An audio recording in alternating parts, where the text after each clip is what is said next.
Hello, I'm Jeffrey Hall, and welcome to Japan Matters, a channel in which we discuss various matters related to Japan. In this video, we'll be looking at the visit of a Japanese aircraft carrier to Pearl Harbor, Hawaii. And it's not just any Japanese aircraft carrier, it's one that bears the same name as one of the aircraft carriers that attacked Pearl Harbor in 1941. So, what exactly am I talking about? Well, I'm talking about a news story from the end of November 2024 when social media users shared photos of the Japanese carrier Kaga entering the US naval base at Pearl Harbor, Hawaii. This particular photo, which is quite impressive visually, received nearly 2 million views on Twitter. If you follow me on other social media, you may have already seen that I was interviewed by Newsweek about this event. Their article included some short remarks I made in reaction to the visit, but in this video, I'll be expanding upon those remarks and discussing the diplomacy that led to this historically significant visit. In this particular case, the Kaga shares the name of an Imperial Japanese Navy aircraft carrier, one of the ships that participated in the December 1941 attack on Pearl Harbor. The original Kaga would later be sunk by U.S. airplanes at the 1942 Battle of Midway. Both the World War II era ship and the present-day Kaga are named after Kaga Province, one of the old provinces of pre-modern Japan, shown in orange on the map on the left. Today, it makes up the southern part of Ishikawa Prefecture, which is colored red on the map on the right.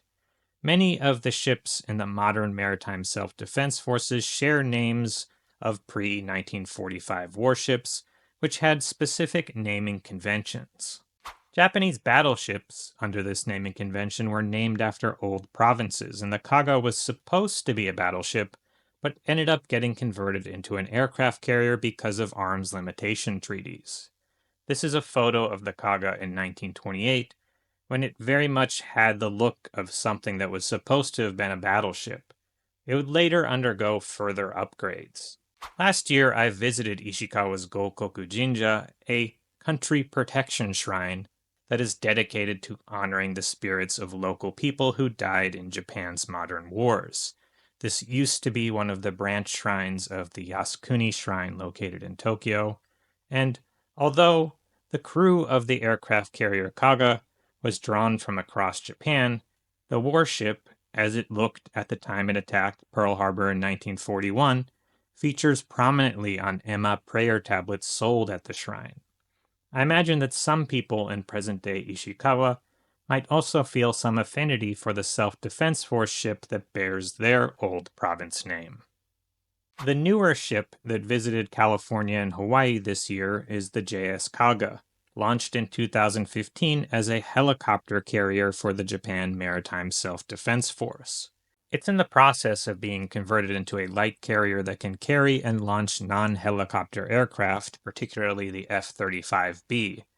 Its recent visit included successful test landings of F-35s on its deck off the coast of California, and this footage is from the Kaga's visit to San Diego. After visiting California, the Kaga made a stop at Pearl Harbor, and netizens observed that the timing of the visit, late November, was around the time that the old Imperial Japanese Navy aircraft carrier would have been on its way to attack Pearl Harbor in 1941.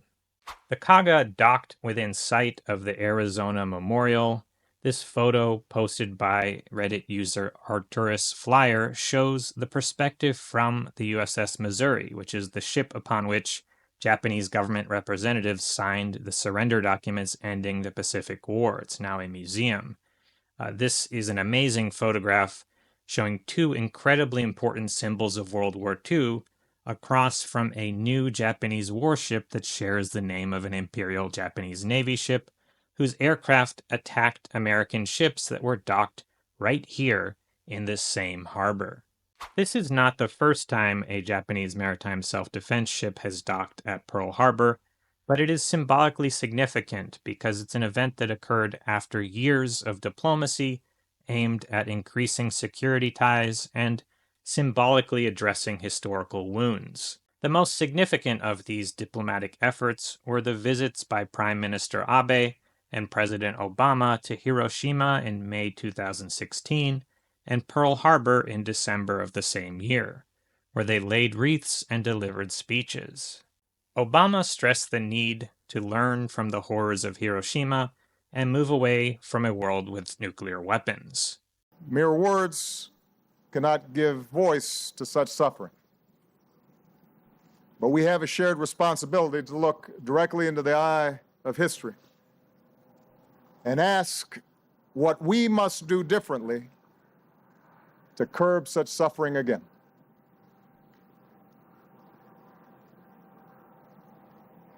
Someday, the voices of the Hibakusha will no longer be with us to bear witness. But the memory of the morning of August 6, 1945, must never fade. Obama's statement fell short of an apology, but it was well received in Japan. Abe, on his part, issued an apology for the war and stressed that Japan is now a peace-loving nation that will never repeat its mistakes. President Obama, the people of the United States of America and the people around the world, as the Prime Minister of Japan, I offer my sincere and everlasting condolences to the souls of those who lost their lives here, as well as to the spirits of all the brave men and women whose lives were taken by a war that commenced in this very place, and also to the souls of the countless innocent people who became victims of the war.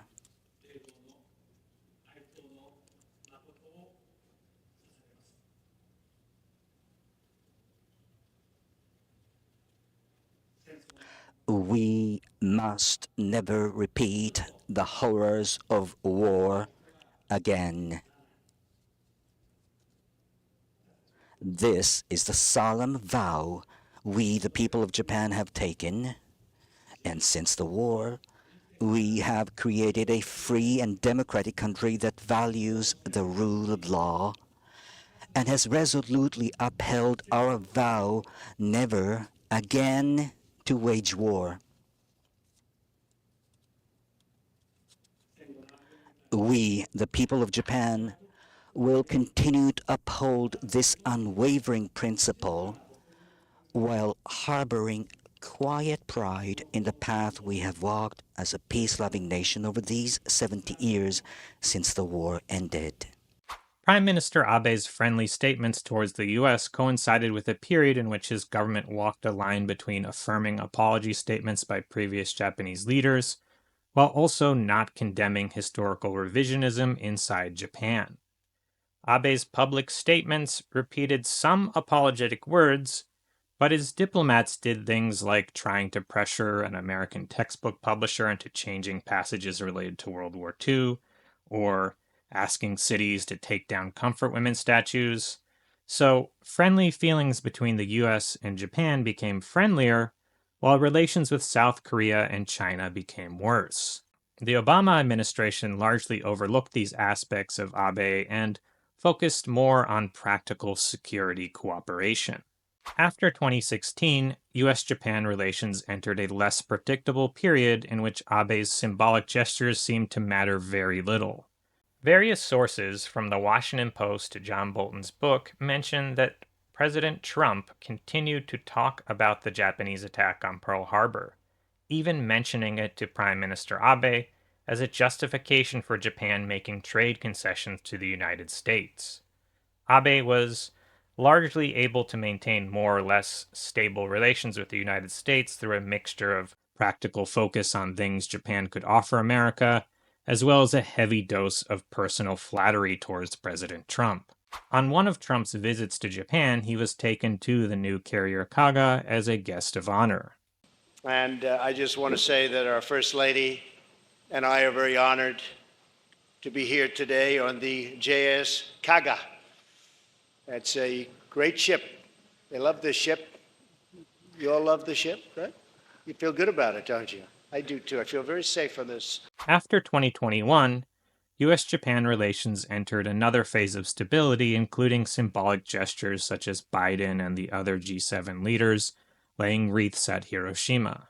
Defense cooperation has continued, and the Kaga's visit to the United States is a demonstration of the US and Japan's shared vision of Asia-Pacific security.